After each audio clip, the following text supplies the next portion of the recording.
नमस्कार, आप देख रहे हैं वीके न्यूज और मैं हूं आपके साथ शिल्पा गुप्ता।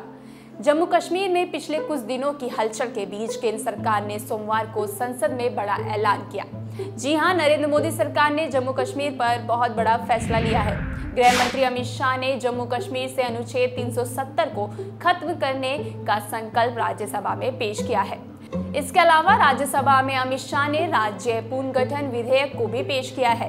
इसके तहत जम्मू कश्मीर से लद्दाख को अलग कर दिया गया है। लद्दाख को बिना विधानसभा केंद्र शासित प्रदेश का दर्जा दिया गया है। बता दें, अनुच्छेद 370 में अब सिर्फ खंड 1 रहेगा। आइए जानते हैं कि आखिर अनुच्छेद 370 है क्या और इस पर विवाद क्यों गहराता रहता है। यह अनुच्छेद जम्मू कश्मीर को विशेष अधिकार देता है। इसके मुताबिक भारतीय संसद जम्मू कश्मीर के मामले में सिर्फ 3 क्षेत्रों रक्षा, विदेश मामले और संचार के लिए कानून बना सकती है। इसके अलावा किसी कानून को लागू करवाने के लिए केंद्र सरकार को राज्य सरकार की मंजूरी चाहिए होती है। जी हां, आप जान लीजिए अनुच्छेद 370 की जरूरत। दरअसल गोपाल स्वामी आयंगर ने धारा 306A का प्रारूप पेश किया।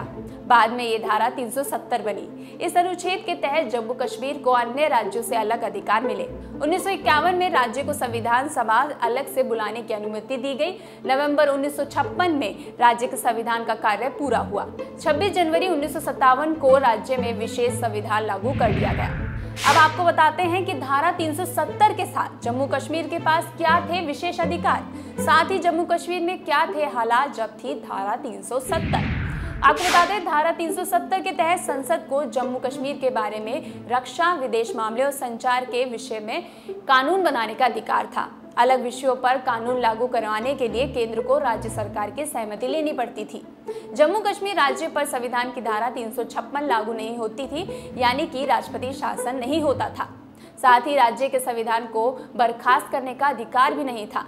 शहरी भूमि कानून 1976 भी जम्मू कश्मीर पर लागू नहीं होता था। धारा 370 के तहत भारतीय नागरिक को विशेष अधिकार प्राप्त राज्यों के अलावा भारत में कहीं भी भूमि खरीदने का अधिकार था। जम्मू कश्मीर में बाहर के लोग जमीन नहीं खरीद सकते थे। साथ ही जम्मू कश्मीर की विधानसभा का कार्यालय 6 साल का होता था। भारत की संसद जम्मू कश्मीर के संबंध में बहुत ही सीमित दायरे में कानून बना सकती थी। जम्मू कश्मीर में महिलाओं पर शरीयत कानून लागू होता था। जम्मू कश्मीर की कोई महिला यदि भारत के किसी अन्य राज्य के व्यक्ति से शादी कर ले तो उस महिला की जम्मू कश्मीर की नागरिकता खत्म हो जाती थी। यदि कोई कश्मीरी महिला पाकिस्तान के किसी व्यक्ति से शादी करती थी तो उसके पति को जम्मू कश्मीर की नागरिकता मिल जाती थी। वहीं जम्मू कश्मीर में पंचायत के पास कोई अधिकार नहीं था। जम्मू कश्मीर में काम करने वाले चपरासी को आज भी 2500 रुपए ही बतौर वेतन मिल रहे थे।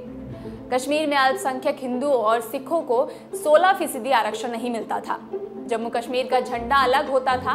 साथ ही जम्मू कश्मीर के नागरिकों के पास दोहरी नागरिकता होती थी। जम्मू कश्मीर में भारत के राष्ट्रध्वज या राष्ट्रीय प्रतीकों का अपमान अपराध नहीं था। यहाँ सुप्रीम कोर्ट के आदेश मान्य नहीं होते थे। धारा 370 के चलते कश्मीर में रहने वाले पाकिस्तानियों को भी भारतीय नागरिकता मिल जाती थी। साथ ही सूचना का अधिकार लागू नहीं होता था। शिक्षा का अधिकार भी लागू नहीं होता था। जी हाँ, यहाँ तक कि CAG भी लागू नहीं था। लेकिन धारा 370 हटने के बाद लगता है कि अब बड़े बदलाव जम्मू कश्मीर में देखने को मिलेंगे। आपको ये वीडियो कैसा लगा हमें कमेंट बॉक्स में जरूर बताएं। ये वीडियो आपको पसंद आया हो तो इसे लाइक करें, शेयर करें और देखते रहें वीके न्यूज। शुक्रिया।